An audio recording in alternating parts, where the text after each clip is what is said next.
What happens when a MythBuster swaps exploding cars for classrooms, podcasts, and keynote stages? Kari Byron's story is more than nostalgia for duct tape and dynamite. It's a lesson in how to reinvent your career and your bank account in the digital age. Most people know Kari Byron from MythBusters. She joined the build team in 2004 and, along with Tori Balesi, became the face of hands-on science for an entire generation. Back then, Discovery Channel was filming about 25 episodes a year. Typical pay for ensemble cast members on shows like this ranged from $7,000 to $10,000 per episode by the later seasons. Do the math, and Kari was likely making somewhere around $175,000 to $250,000 per year at her peak. Some speculate salaries could have climbed higher, up to $15,000 or even $25,000 per episode for stars of mega hits like Pawn Stars, but there's no real evidence she ever hit that range. Still, MythBusters gave her financial security, name recognition, and a platform that's paying dividends today. Fast forward to 2025, and Kari is no longer tied to a single network paycheck.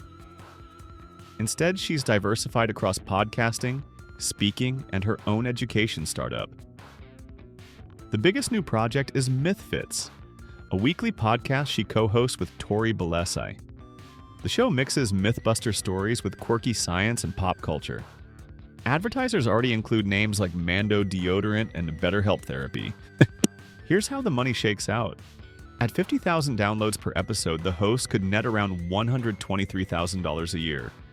At 100,000 downloads, closer to $245,000. And if they push up to 200,000 downloads per episode, the take jumps to almost $500,000 annually. Add YouTube clips of the podcast, where a conservative ad revenue of $2 to $5 per thousand views brings in another $9,000 to $24,000 per year. Then factor in merch sales. Shirts, hoodies, and totes priced around €30. With even modest sales of 1,000 to 2,000 items, that's another €9,000 to €18,000 in profit. Not MythBusters money on its own, but definitely a solid stream that grows with the audience. If podcasting is steady, speaking engagements are where Kari cashes in quickly. Speaker bureaus put her live fee between $20,000 and $30,000 per event, with virtual talks at $10,000 to $20,000. Do just 5 to 10 live events a year and a few virtual ones, and you're talking about $100,000 to $300,000 annually.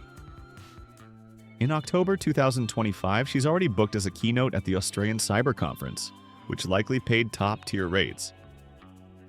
Byron isn't just cashing checks, she's also building equity. She co-founded EXPLR, a streaming education company that creates STEM curricula, and even co-hosts the National STEM Festival in Washington, D.C. Salaries in mission-driven startups like this tend to be modest, maybe 50,000 to 100,000 euros per year, but the bigger play is ownership. If EXPLR grows, her equity could be worth far more than her speaking fees or book royalties combined. Kari hasn't abandoned TV entirely. Appearances in shows like Crash Test World or occasional science specials bring in $20,000 to $50,000 annually, plus small residuals from reruns and commercials. Her memoir, Crash Test Girl, continues to generate royalties. If it sells 5,000 to 20,000 copies a year at standard publishing rates, that's another 20,000 to 60,000 euros annually.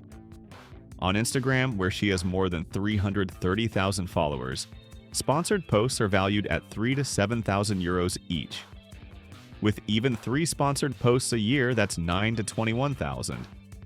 And while she's an accomplished sculptor, Kari admits she usually gives her art away, so we'll generously say 0 to 2,000 per year from creative projects.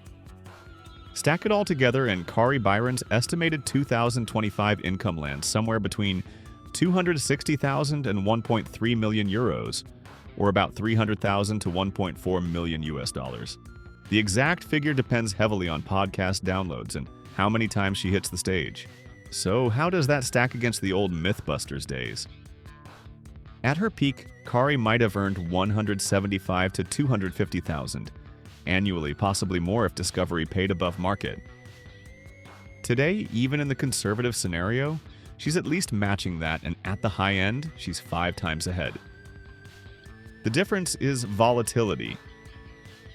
MythBusters offered a steady contract. Now her income depends on advertiser interest, speaking invitations, and the success of a startup. That means bigger upside, but also bigger risks. What makes this story compelling isn't just the numbers, it's the shift in priorities. Kari isn't chasing another TV contract. She's building something that lasts. Through EXPLR and the National STEM Festival, she's reaching classrooms, teachers, and kids who might become the next generation of scientists. And that might be her smartest investment yet, not just financially, but in terms of legacy. So, what do you think? Did Kari Byron make the right pivot from MythBusters fame to podcasting and education? Would you trade a steady TV salary for the uncertainty of entrepreneurship? Drop your thoughts in the comments below. And if you enjoyed this financial deep dive, make sure to hit like, subscribe, and check out more stories on our channel. Thank you for spending some time with us. Make sure to like and subscribe so you never miss another video. We also handpick these videos, which we recommend you watch next. You can talk to us on all social medias or ask a question in the comments below. Thank you for being with us, and we'll see you back tomorrow.